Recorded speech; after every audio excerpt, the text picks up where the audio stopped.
Don't you wish you had a phone number for God sometimes where you could just call him and ask him questions? You know, people say that prayer is doing the same thing, but no one ever answers. So it's like an answering machine, like sending away hopes to Santa Claus in hopes that he brings you something. But there's a few places in Scripture where an oddity is found, where someone talks to someone else, they're not there. And in the three accounts that I have, it says that he called on them, but yet they're apparently hundreds of miles away at this point, and definitely not in front of him, but yet it'll tell you that he calls upon them, he goes through a conversation. So you can't say that he sent them a note. And I guess you could say he sent them a note. They came all the way back with a note. He sent them a note. He sent, and they don't mention the correspondence. But that's not what it says. It says that he called upon somebody. He says this, then he says that, then he says this, and da da da. Then he goes on, and he ain't never left, and he's still where he was and continues to go on. It's kind of strange. There's also an account whenever David is fighting against the Philistines, I believe, in the big war they have with them, among others. And David is in need of talking to God because they start having movements and flanking going on. And so he wants to talk to God. And he can't just ask God. He actually has to go get the ephod. You know, the little suit with the gold on and all the different square little gemstones on it. And it's got the shoulder pads and the funny little fish hat on top. He has to actually put that on to speak to God. And he goes and he puts it on. And he speaks to God. And he apparently takes it back off and goes back to fighting. And then later he needs it again. But he can't talk to God. So he has the guy that's got the ephod on come to him. When he comes to him, then he speaks to God again. And then he goes away. And it's weird. It's oddly reminiscent of, like in Vietnam, whenever you were trying to get in touch with base or whatever, and how you had somebody that was the radio operator, and he would come. I don't know if y'all ever played with Army men, but there's always a little radio operator, and you always kept him near the captain general guy and stuff. Well, this is very oddly reminiscent of that, where he sent for him, and he got the ephod, and he was able to do his thing, and then he goes back, but he couldn't have talked to him without it. It's a strange occurrence. And when you look into the ephod, you'll have to look up my video on that I have. There's actually two other stones that go with it that you use for God's decision making. There's a black and white stone, and you basically flip a coin, and when it's in mid-flip, God makes the decision for you because you've got the ephod on, so it's going to work.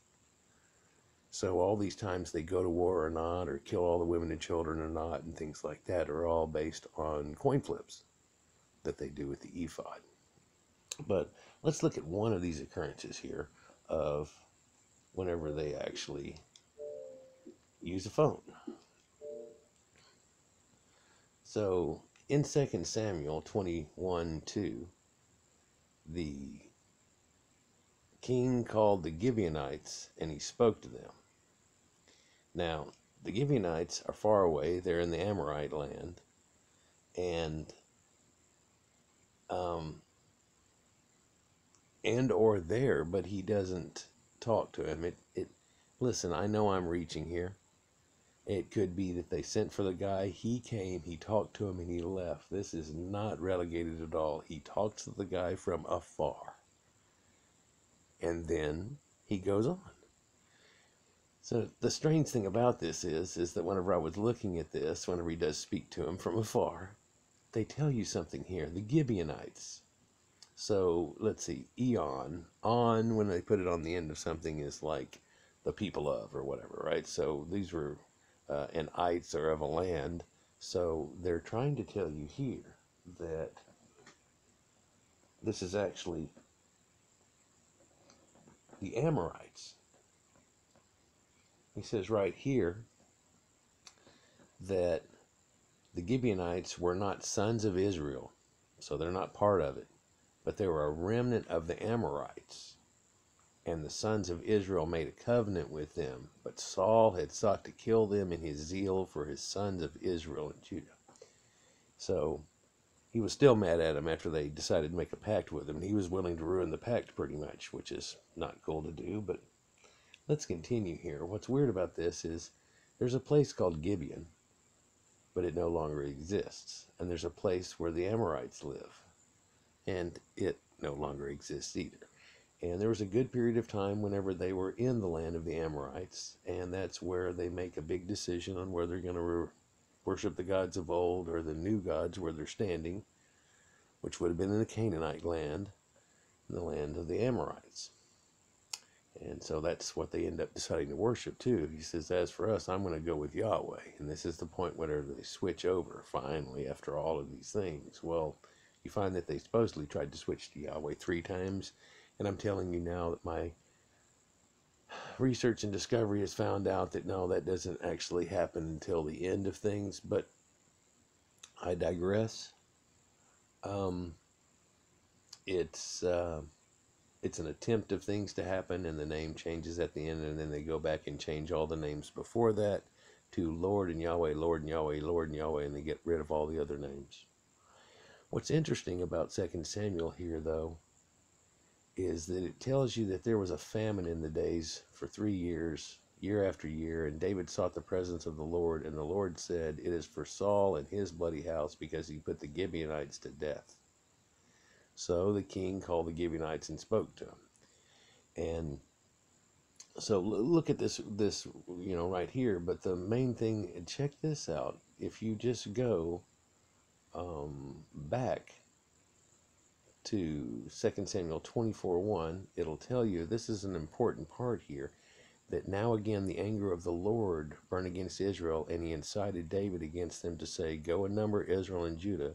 The king said to Joab, commander of the army who is with him, go about now with all the tribes in Dan and Beersheba, register the people, blah, blah, blah. Okay, so where is that? That's 2 Samuel 24:1. Okay, well, over here on the right, they give you corresponding ones that are going down through here. And you'll find that Chronicles has the same story as Samuel. You can see Chronicles, Samuel, Chronicles. So what happens here in Chronicles? Well, then Satan stood up against Israel and moved David to number Israel. Oh, snap. People. One verse says it's the Lord who does this. The other one says it's Satan. And that's amazing, isn't it? Looky there, after thousands of years of combing the Bible and making sure it all says everything right. Does it say everything right? Does it tell you the truth? Because here it just tells you it's a Lord over them. There's a Lord over them. He was angry too. Who's this guy that keeps getting angry in the whole Bible? He was the Lord. He burns against Israel and decided David against them to number Israel. Well, you know how you can find the same story in Matthew and Luke and Mark. Well, here's the same story that you can tell is in Samuel, is in Chronicles. Here's the Chronicle part. Here's the Samuel part. So what does it say? Well, it says, then Satan stood up against Israel and moved David to number Israel. Wow.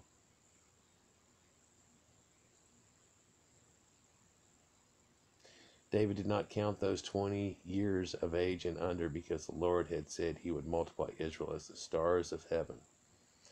Yeah, there's a way of them getting out of something too there, and I've got a story on that. But yep, there was a famine in the days and thereafter. And Satan stood up against Israel and provoked David to number Israel. There was a famine in those days and then after, and again the anger of the Lord burned against Israel and incited David. Well, one of them says this is Yahweh, and the other one says it's Satan. Check that out. Like if you like it. Peace.